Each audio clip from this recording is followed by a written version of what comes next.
So yeah, as my bio said, I have a history of being an organizer. Um, from since I was like 13 years old. And today's workshop, we'll just be getting into the history of the Dorchester Art Project, how we formed into a co-op, and just like why do art co-ops matter? Format wise, like they've been saying, like this is a conversation, this is a knowledge exchange, and this is just me telling my story. So if we was at the beach and we were sitting down and I was telling you a story, that's how I want you to treat this. Yeah, I got a lot of slides, but hey, I'm down to go down on tangents with y'all. You feel me? And so next slide again, please. So boom. Yeah, I would say the work I've done. Yeah, the work I've done throughout my life is really just centered around people, power, and imagination. Um, Let me break that down some more. Yeah, I'm like your traditional extrovert, being around people and also growing up with four siblings. Um, I just always felt safe and a lot of energy in that space. But also most definitely I felt a lot of empathy as well. It always bothered me when like people around me didn't have the best time and like why did those things exist, which kind of led me down the rabbit hole of organizing. It's like, yo, I remember being like 12 years old, walking around through Boston, Asian American. I'm an immigrant. I don't understand a lot of things. And I seen a pole with a teddy bear on it, and I was like, I'm kind of broke. I would love a teddy bear. Can I have that? And they was like, no. That means somebody died there. And I was like, holy smokes. Why are people dying in my neighborhood? Why can't we all be friends? You feel me? So ever since then, I've just been running and gunning on the path of like transformation and change for our community. And so some titles that I have that people yell at me when I don't bring up, but I'm the co-founder of Thrill, which is a company I own with my brother in the back right there, Cam. Saying we do arts and culture events in the city of Boston for the past 5 years. What are we known for? We had a studio in my backyard which was free and open to the public. You know what I'm saying? Uh, During COVID, and we also did a hip hop tournament called the Chamber, where we were trying to promote artists. I'm not trying to get into the spiels. There's a lot of spiels, but the Chamber we have 8 artists. They compete for the title Master of the Chamber. We give the winner money, and through that process, we have distributed about like 20, 30K to artists in the city of Boston. You feel me? Um, Also, co-owner of the Dorchester Art Project. You know what I'm saying? Shout out my fellow co-owners, Rob in the back right there. Thank you for popping out. And I am a youth worker at the Center of Teen Empowerment. So I work with young people to create community change in the neighborhood of Mattapan. Fun facts about me, I'm a twin. I got a twin sister. I'm a weeb. I watch a lot of anime, I read a lot of manga. I'm a Scorpio, and I'm a former bookworm slash martial artist. And that's where this picture was taken. You feel me? That was a cool picture. But we just did a warm up question, so I'm not gonna go through the whole round with everybody. But I would love to hear from at least like two, three people, someone on the Zoom, someone in real life. But what's one piece of art that's had a major impact on your life? And relatively why? For me, the first piece of art that I feel like really moved me was the song "Never Let Me Down" by Kanye and Jay-Z. And it just really speaks about like how we all have a purpose on this planet to help each other or like to do something. And if you know the song, there's a poem at the end, and it's really the poem that gets me. Feel me? So anybody want to answer this question? No pressure. A lot of pressure.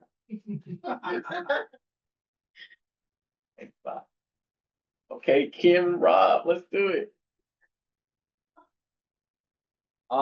One piece of one piece of art that has had a major impact. Ooh.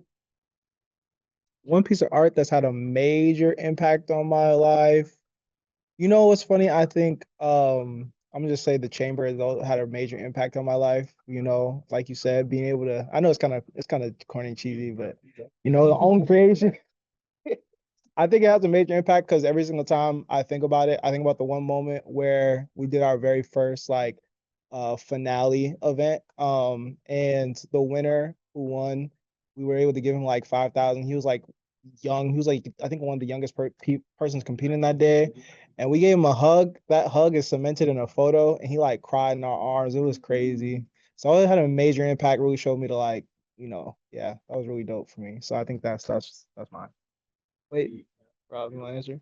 Uh, when I was like a young bull, Brothers of the Night.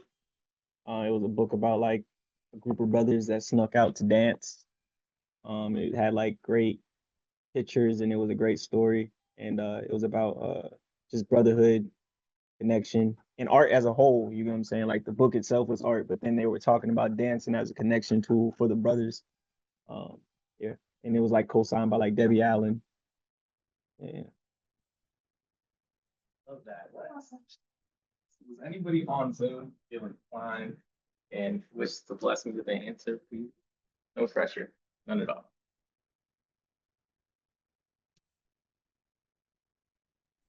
I can share. This is TJ.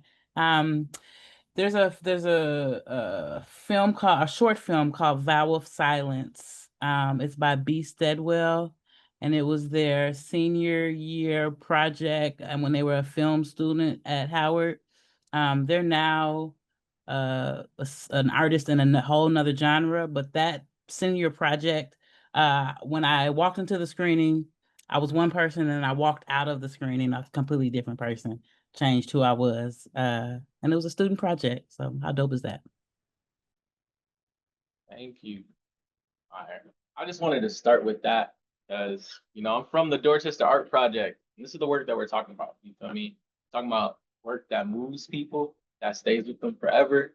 You know what I mean? And really just changes the course of some people's lives. You know what I'm saying? If you are like have an affinity with art, you don't know what that could do for you. You know what I'm saying? So that's what we're talking about with the Dorchester Art Project.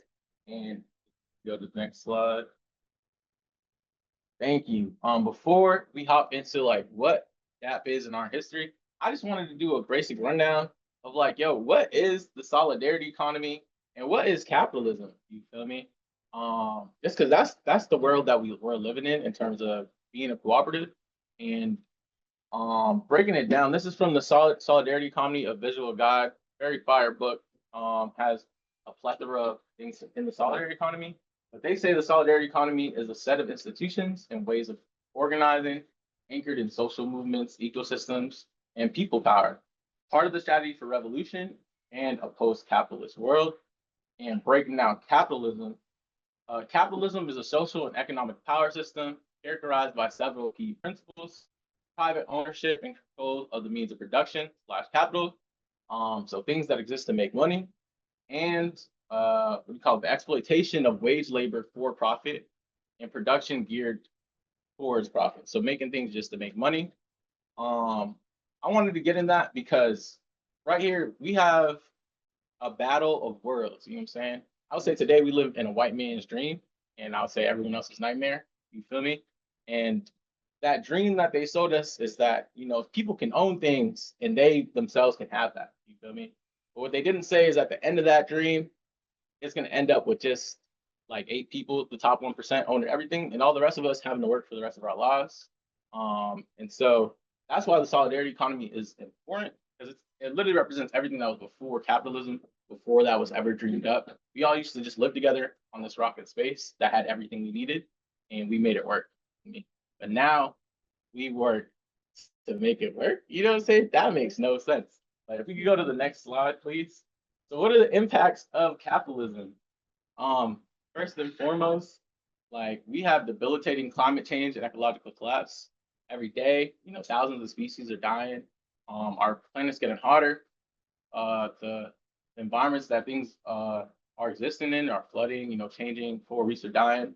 Also additionally, capitalism doesn't allow anything else to exist. You feel me? So if you have a dream that's opposite of that, you're gonna die. You're gonna suffer. You see that going on with like what's happening in Palestine and Gaza, the entire history of U.S. imperialism. You feel me? Talking about Iraq, so on and so forth. We call it. I would say two things that I feel like people don't think about is that in capitalism, you have to work for the rest of your life. You know what I'm saying? As soon as you stop having a job, you're gonna be homeless. You're gonna be at the hands of the system in terms of not having housing, healthcare, so on and so forth. And if you don't have some form of capital, like it's not looking good for you. Additionally, too, people have existed in this for so long that we can't imagine anything else. And so, as like a race of people, as human beings on this planet, our imagination, one of our greatest gifts, has been like vulture. You know what I'm saying? Has been stunted to just this. And that's not what we were put here for. At least I don't believe that.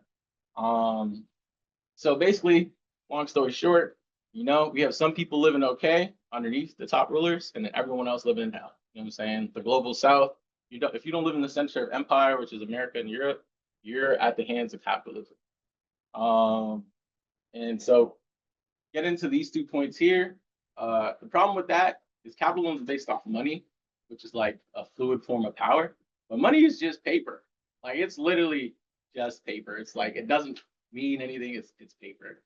And two, that paper requires blood. You feel me? Like we have to work hard. People on the other side of the planet have to work hundreds of hours to make like $10 a day, so on and so forth. And so, like, I don't know. I'm gonna break it down and say like money is like a talisman of blood and death. You know what I'm saying? Like we got dead white people on it saying, "Yo, work every day to get this," but this is what it takes to exist. You know what I'm saying? Like it all ends up in billionaires' hands, and everyone else has to face the consequences. So that's what we're fighting against with cooperation in the solidarity economy. And I just wanted to start there before we hopped into the history of the Dorchester Art Project. Next slide, please. Oh, actually, so these are different types of the solidarity economy. And I just wanted to highlight specific ones that I've been part of. So in 2020, I was part of mutual aid networks where we helped fundraise money for people. I also helped abundance of people move. And also I started my studio for free. Other things that I've been part of, currently, I'm part of a cooperative, and at Teen Empowerment, I'm working with my young people to start a youth assembly where they can work to fix the issues in their community, such as like lack of third spaces, addressing like the mental health epidemic in young people, and what do you call it? Just general overall lack of resources, specifically in the neighborhood of Mattapan. Next slide again, please. All right, cool. So the Dorchester Art Project, and I'm gonna stand back in the camera over here. So Dorchester Art Project actually has a really long history, which a lot of people don't know. It's been based right here in the Howard building, which was built in like 1928. And since the 1990s, the Howard building has been occupied off and on by arts and community organizations. There's been recording studios, dance competitions, and overall just community gatherings. But where the story kind of starts for us is in 2011, the Howard Art Project, which is a group of seniors from the School of the Museum of Fine Arts, they go into this debilitating building and they renovate it. And if you go to the next slide real quick. Next one more. Yeah, so right here, this is these folks from 14 years ago. These are the students, and this is what the building looked like. It was like literally holes in the ceiling, grass growing in it, so on and so forth. And they renovate that space to be a working gallery and art studio for people in their community. Which I just think first and foremost is like one of the first seeds of cooperation in our long history. You know what I'm saying? People had to come together and take this fallen, like I would call symptom of capitalism, a building just sitting there with nothing in it, not doing anything, and they made it into something. And that's like one of the first seeds that set the framework for how Dorchester Art Project was set up. Can you go back one more slide? One more.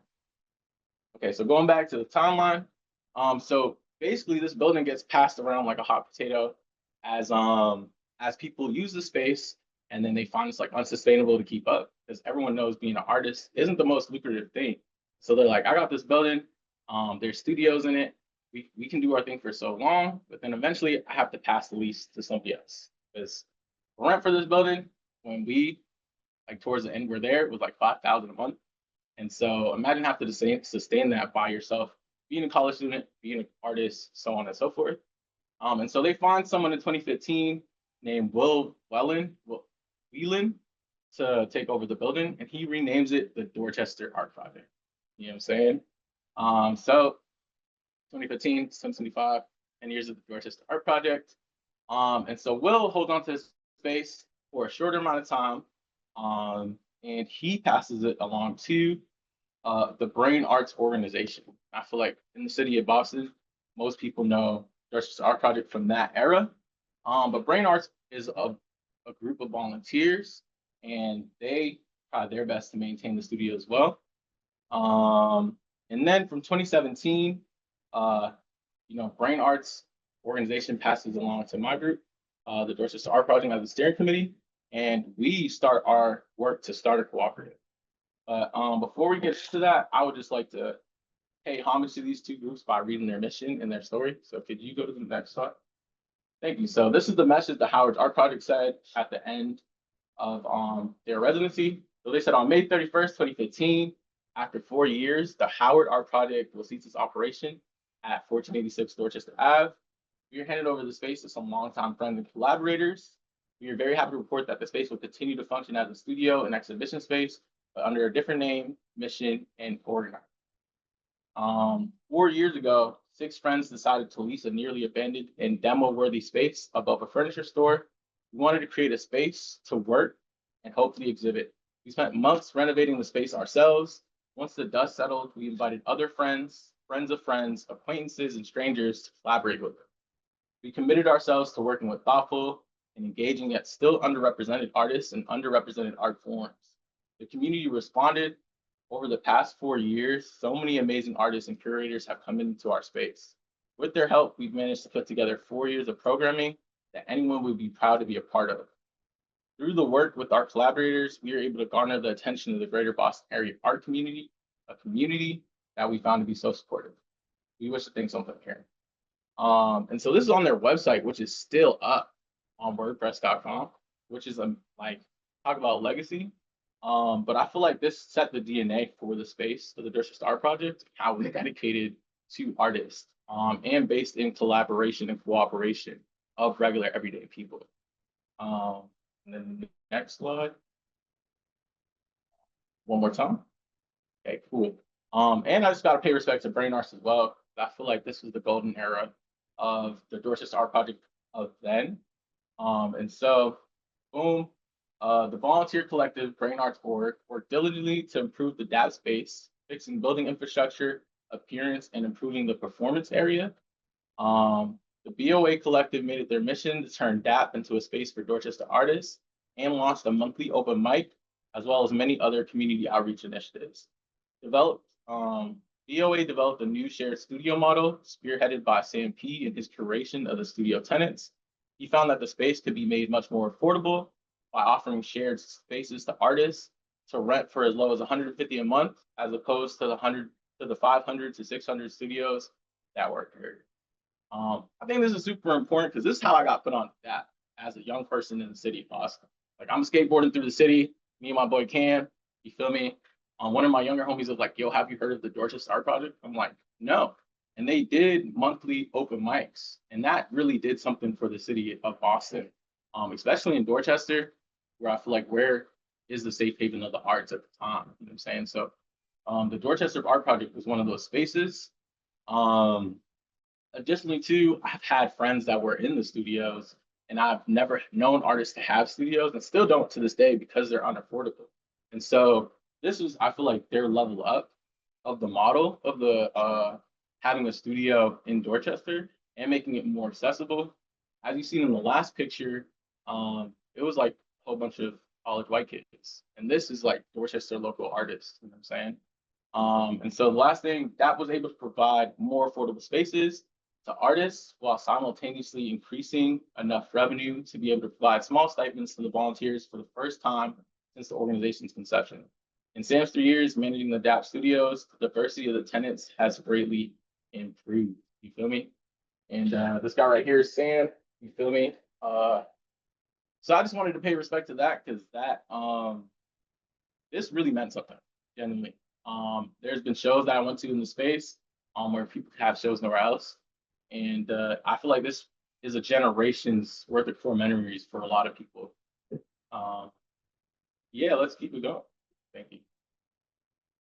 So boom, how, you know what I'm saying? How did we become a cooperative? Shout out to Rob, you know what I'm saying? Put in work, made this happen. But boom, we became a co-op. So continuing the story, we became a cooperative, inheriting it from Brain Arts Org because we put in work. You know what I'm saying? We volunteered for 2 years. We met consistently, navigated hurdles, which I'll get into a little bit.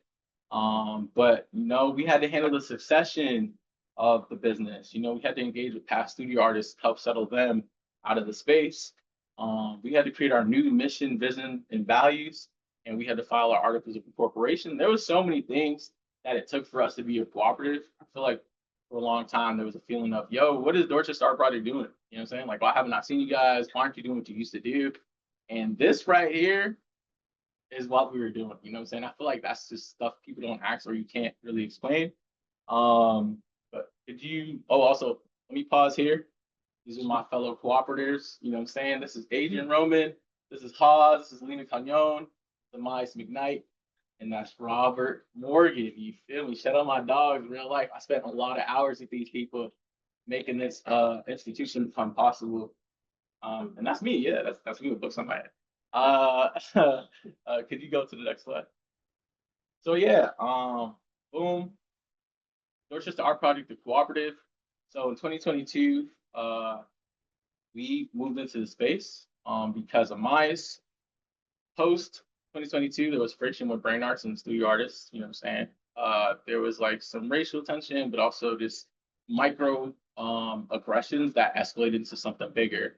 And so that right there really, I would say, started the downfall of the old model, which I would also call unsustainable because it really relied on one person to bear the weight of the lease, have a series of subcontractors or subleases. And that kind of just makes you a landlord. You feel me? That's when it's like, yo, Cam, where's my rent for the month? Why aren't you paying me? And those are weird dynamics. You know what I'm saying? And I feel like that's like a powder keg of conflict. And that's what happened in 2022 with brain arts and those studio artists. So we, for the first year, we're trying to figure out if any of the studio artists wanted to join our cooperative. And we spent a lot of time doing that and trying to navigate those feelings and emotions. And then after that, nobody wanted to rock with us. So we were like, bet. Also at the same time, the landlord didn't want to rock with us either because of the years of conflict. So that's when we lost the Howard building, access to that space as the Dorchester Art Project. But we continue to move forward. And Myers found myself, and he was like, yo, I'm hearing about this thing called a cooperative. I want to start it. You know what I'm saying? Would you help me? And we went and found the rest of the steering committee members of the Dorchester Art Project. Boom, that was 2023 to 2024. 2024 to 2025, we were working on the articles of formation. There's so much paperwork in a real cooperative. Oh my God. You know what I'm saying? We were working on our team building, still trying to maintain the community programming that people knew the Dorchester Art Project for. And then this year in 2025, top of the year, we officially incorporated as a cooperative. You know what I'm saying? We were accepted into the Ujima Good Business Alliance, and we also were accepted into the Boston Exchange Accelerator by Galen Brown. So I feel like a whole lot of bullshit to a whole lot of wins. You feel me? Like no cap, no cap. And so what do you call it? Keeping it going. So our mission as a cooperative is to fortify an equitable, creative eco. Oh, actually, let me pause. Let me spin that.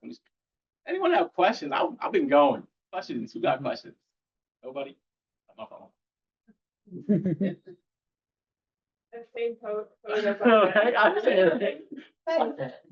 I said this was a conversation, so I do want to stop for any questions, comments, or concerns. But yeah, you feel me? I'll just keep going.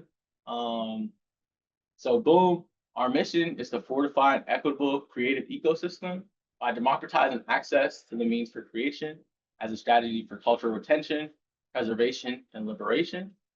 And so what that means is we know that cooperatives work. And so we want to bring that into the art realm specifically in an organization that has histories of like lapses and transitions. And being a cooperative, the Dorchester Art Project should never have to face those things again. It's like, yo, who can handle this least? How are we going to support each other? So on and so forth. But also we want to make sure that artists that live in Boston get to stay here and aren't pushed out because of like gentrification and other systemic issues. So that's a big part of our mission, creating liberation for artists. Our vision is we envision a world where artistic and cultural vitality drives social transformation and ensures that resource excluded communities shape their own creative and economic destinies and get to revel in the spaces they transform. So what does that look like? Like, what do we actually physically do? So as a worker-owned cooperative, we equip Boston artists creators, and cultural workers with access. We provide affordable spaces to create, education on creative and economic development, reinforce pathways for economic opportunities with a focus on the voices of our community. We have a track for co-ownership of cooperative for those involved and to ensure the power of decisions and the economic benefit stays in the hand of the community, sir. So I think all in all, this is just a lot of words to say that we worked really hard to create a real institution. You know what I'm saying? A framework and a foundation that people can build on, become a part of, and that's like in law and is in the community. Compared to before, I feel like where it was grassroots and it was conditional on people's actual physical conditions as a person. You know what I'm saying? Like if the person running the studio got sick, then the studio was closed. I mean, but this is like a real institution and business that we're trying to create and push for the legacy of Boston and Boston artists. You and I would just go into as well. This is the reason, in case you don't know what a cooperative is. Cooperatives are based on one person, one vote, and so the people in the business also have a say on what happens. You know what I'm saying? So as a co-owner, I get to decide the future and destiny of the organization I'm a part of. And previously, you were at the whims of the landlord. The landlord raised the rent. Someone, you're sharing a studio. You can't choose who your roommate is, so on and so forth. So there's not as much agency and power in that situation compared to our cooperative with the bylaws and the way we vote. That's not the case. Next slide. I'll pause one more time. No question. All right, cool, man. You having a good time. Can I say something? Yeah. It's on the previous slide on the vision, but it's I don't know Yeah. back. But I just wanted to shout out the part in the vision where you say and get to level in the spaces we transform. Absolutely. Because I think that's like when you were showing the differences between solidarity, economy, and capitalism. I think that's one of the things that gets to get forgotten, right? Like we work all our lives for other people to profit and then just kind of like become billionaires and like enjoy life. Absolutely. And this is about like the work that we do for us that's meaningful for us and that we get to enjoy. And I just wanted to shout that out. That's really beautiful. Appreciate you. So moving on to the next slide. So hopping into like why do cooperatives work? So cooperatives are part of the solidarity economy, and they're defined as an autonomous organization owned by the people that work in it. I wish I pulled out the book, but a autonomous organization owned by the people that work in it. And for a cooperative to be a cooperative and not just a business that's shared with people, you have to like follow these principles. And so that's voluntary and open membership. I'm saying like I have an open door and a way for you to become an owner of this business and a stakeholder. And there's like no gatekeeping. You know what I'm saying? Second is democratic member control. So each member of the cooperative has a vote and has the ability to make proposals for where the cooperative goes and does. Additionally, it's cooperation among cooperatives. So we want to continue the culture of collective power and community care. So we want to work together to like continue like to bolster our solidarity economy in our communities. So autonomy and independence, diversity, equity, inclusion. So we're in charge of ourselves. We don't need to ask anyone permission. And also we're not excluding anyone from this. Member economic participation means you have to contribute something. In the chamber and at Thrill, one of our phrases is everyone contributes and everyone has a role, which was intentional from this vein. But that means either you have to put in work like we did. We worked for 2 years for free before we could finally start paying ourselves. Or you can like contribute physical money to become part of the cooperative. Two more things is concern for the community. We're not just a business to be a business. We're not here to like generate capital and extract from our community. We care about the people that live here, and that's why we exist. I would say lastly is education, training, and information. I think power is like useless if you don't know how to use it. It's like I give you a car and you don't know how to drive. So being a cooperative, you have to educate your members, train them, and give them access to all the same information that you have. So me personally, I would say co-ops are the ideological kryptonite of capitalism, because they're the opposite of everything capitalism represents, of hoarding power, of individualism, of harm, so on and so forth. And so we call it That's why co-ops work. But at the same time, we all exist every day. And how many co-ops do we see in our communities? How many co-op targets do we know? You know what I'm saying? We don't. It's because co-ops in and of themselves are not enough. But also, I want a time check real quick. Am I good? How we feeling? Like, Doing pretty good. tell me the truth. Tell me No, the you're truth. doing pretty good. If you want to do a question and answer period for like 10 minutes, then you got like 8 more minutes. Oh, okay. I'm gonna go. I feel like I'm talking pretty fast already, but I'm gonna talk a little faster just to get through it. And then we're gonna do like 5 minutes of the workshop. But so co-ops themselves are not enough with these principles, with what do you call it, with the ideology, because well, every business has startup costs, but also we need to have people willing to participate in these things. Going back to the first slide, that like we're at a war of like realities and worlds and truths, because people right now are very comfortable in the world that we live in right now. This is normal to them. And so my answer to that, next slide, please, is boom. Well, it's like why? Work is boring. When you tell someone like, "Hey, do you want to work and like make this business with me?" They're like, "What do I get out of it? Do I immediately get paid right now? You know what I'm saying? Do I have time for that? So on and so forth. Like, how am I going to pay my bills at the moment?" It's very hard to get people to move from the comfort/oppression that they're in the moment. And so, how do we make cooperatives irresistible? And how do we get people to cross the line to our side? I'm saying art co-ops, you know what I'm saying? So if we could go to the next slide. Boom. I say art co-ops because going back to the first question I asked, what's a piece of art that impacted you? The way art leaves you feeling slash changes your worldview is real. You know what I'm saying? Artists in the work that they do create worlds because everything that we do starts in the mind first. You know what I'm saying that someone thought and made these chairs that we're sitting on, this building that we're standing in, the society that we live in. And so I'm saying that like artists with the power of their work to impact our minds, but also what we see, touch, and feel, we call it can bring people to the other side. Cooperatives in and of themselves are a beautiful idea, and they take work, and I feel like there's no lubricant to ease the friction of that work. You know what I'm saying? Nobody just wants to work for a week, but if the work is art, you know what I'm saying? Like art does take work, it takes skill. Work is like that doesn't even make sense to me personally. So this is my answer that artists create worlds. And if we can have more artist co-ops, but also more people participating in the solidarity economy in a creative way, it'll be a bridge that translates the world that we want to see in terms of mutual aid, connection, community care, and so on and so forth.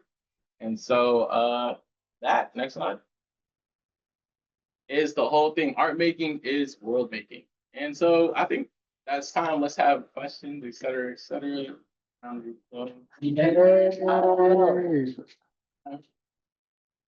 I'll level 1 out of 10 rating from some people, no cap. Please be honest with me. But I also take questions and so on and so forth. Yeah. I love how you present, man. Do you really? Hey, and that's what brothers are for, man. No cap. But does anyone have questions, comments, want to continue the conversation? So.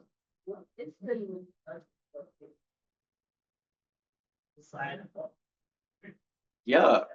So the book is called a Solidarity Economy, a Visual Guide, and it's actually free on their website. I can airdrop you the PDF. So if you want to support their solidarity and their business, you could buy it. But it's free, you know what I'm saying? Because they're trying to cooperate with cooperatives and push the vision and messages. I also have it in my bag, whatever you want to do. Yeah.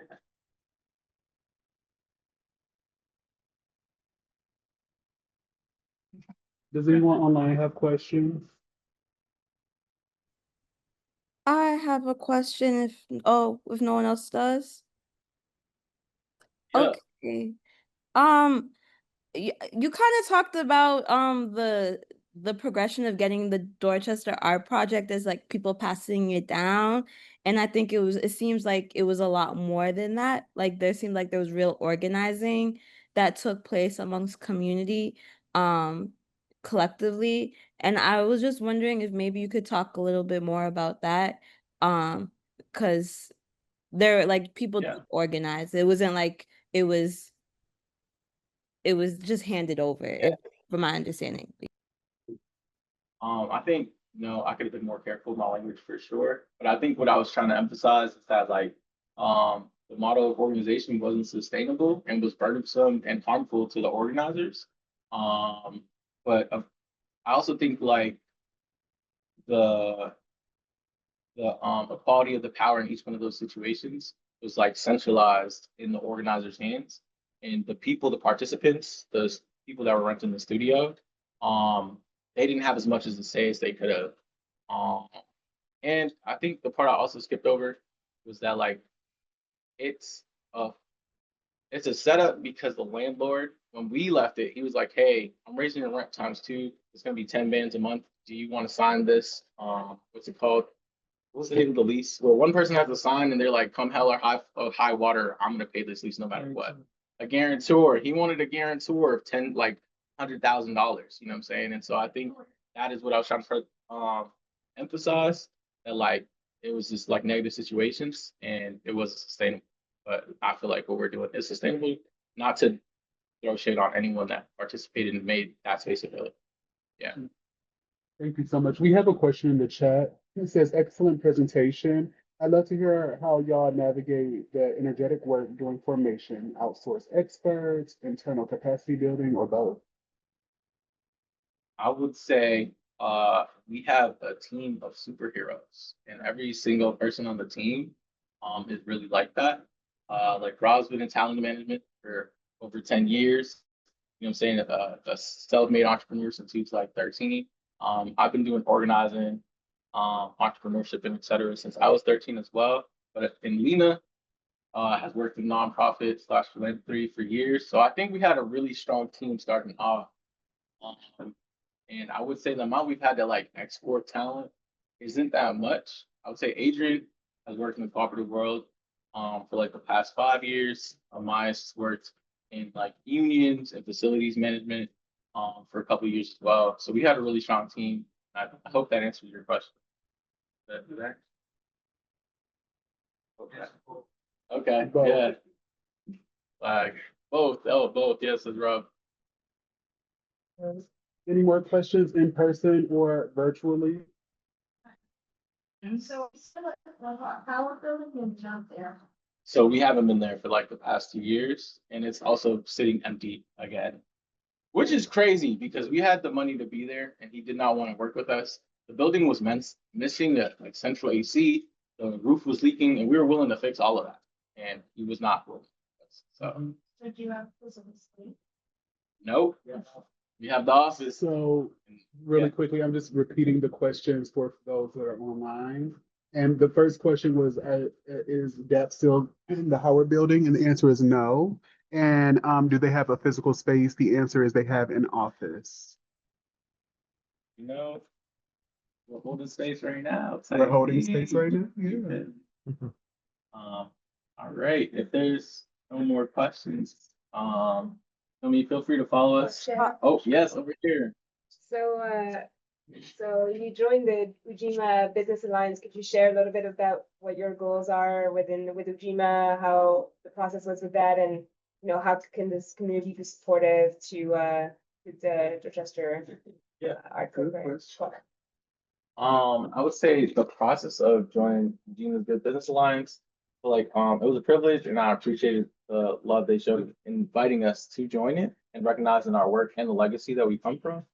I would say it's very much so cooperatives, supporting cooperatives and the solidarity economy. And what do we hope to do moving forward / how people can support? Well, I was moving fast, but we're trying to solidify our artist track because when we first started, we wanted studio artists to join us, and there was friction there. There was a lot of lack of trust, and so we want to lock in how artists are solidly part of the Dorchester Art Project right now because we're a worker-owned cooperative, and majority of us are arts organizers and cultural workers. Additionally, we're trying to get a new building. You know what I'm saying? I want a new building that the people of Boston can call their own, and that's centered around them for them. And so we're looking for we're getting into our capital campaign, but we're also looking for physical space to make that happen. And yeah, I'd love I'd love for you to tap in. Please do. You know what I'm saying? And then we have some folks online that have some more questions. So Mary, if you have another question you'd like to ask, go ahead and come unmuted. Yes. Um, I did have a question. I know some people, there's this like fear around sometimes cooperatives being like a place where you might lose money or it's not profitable, even though that's not the purpose of it. But I was wondering maybe if y'all could, maybe you could talk about how since y'all have taken over or how y'all have re-engaged the Dorchester Art Project, how that has been how it is also the cooperative experience has also been like benef profitable or beneficiary. I don't know if that makes sense, but I think that would be that would be interesting or cool for folks to hear too. I would say that we've had quite a unique experience in our cooperative formation, being in the city of Boston, which I feel like resource rich and quote unquote connection poor. But we have in like 2023, we got the cultural investment grant from the city of Boston. So that was like $300,000 in tandem with Boston Little Saigon for that cultural district. We also got accepted into Galen Brown's and Boston Exchange Program, Accelerator. And so that was like, how much, Rob? Let me out, bro. Up to 100K, but then a lot of like connections. Yep, 100K connections and resources. Utilizing social capital as well as like actual funds and basically using our collective power to develop a social capital. And I think that's where the profit has really lied in this experience. So that's all. Yeah, I don't know. You just tap in, bro. Sir, no problem. I think that's where the profit has really lied in this situation is the social capital we were able to build off of a company that was fledging. And yeah, but yeah, that's my answer. I don't know. Yeah. Did that answer your question, Mary? Yes, I just feel like the work that y'all do is super important and incredible as it relates to the art cooperatives. And sometimes people may not feel like it's possible or able to engage in it. And I just really wanted to uplift some of that great work that y'all have been able to do in tapping in resources. Facts. And one thing just to build off of Steph's presentation is one thing is like when you're not developing new ideologies, you're just forming things that aren't of the norm. You have to look at things differently. So to us, what profit is just different. We're not looking at it like an old institution or old corporation. Like we're taking, and that's what allows us to work freely. We're not looking to do things that a lot of other companies are looking to do. And we're basically our profit is that we're able to do this, we're able to grow. And can it be sustained based off of our connections and our network and the work that we do? So we had to like revisit and reimagine what space looks like, like why do we need a physical location that's owned by a white man to operate and organize and program? And then why is that the biggest thing on our line item sheet? Do you get what I'm saying? So it's like when you take that away, we were able to do the same work pretty much without the thing over us, which was a lease. So now it's like when we get into our new space, we're looking at creative ways to get into that space and creative ways to maintain it that's built by us, for us, with us. You know what I'm saying? And that way we can sustain it for us. You feel me? So yeah. Yeah, you answered the question. That was an answer, no cap. But definitely, I would say tap into the cooperative world. It is about just putting in work and being willing to cooperate with other people. And this wasn't easy, but I feel like it felt easy because of the people I was working with. You feel me? Definitely hours and hours and hours. Cam's looking at me like, yo, we got chambers to run, things to do. But I believe in Dorchester Art Project. I believe in the spirit of everyone that came before us and making a home for artists in Boston.